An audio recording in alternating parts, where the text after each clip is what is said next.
శ్రీ గురుభ్యో నమ.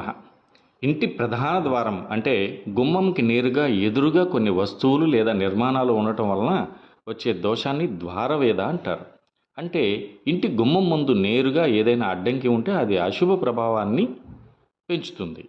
ద్వారవేదకు ఉదాహరణలు మరొక ఇంటి మూల కోణంగా ఉండడం, విద్యుత్ స్తంభంగా ఉండడం, బావి లేదా గుంత, చెట్టు, దేవాలయ గోపురం నేరుగా ఎదురుగా ఉండడం, రహదారి నేరుగా వచ్చి ద్వారాన్ని తాకడం, వీధి సోల, ఇలాంటివంతా కూడా ఇంటి ప్రధాన ద్వారం ఎదురుగా ఇవి ఉన్నట్టయితే దాని ద్వారవేదగా భావిస్తారు.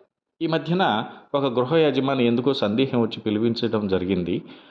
ఈ వీడియోలో చూపబడినట్టు అక్కడ ద్వారానికి నేరుగా మరో ఇంటి మూల ఉండడం ద్వారవేదగా భావిస్తుంది.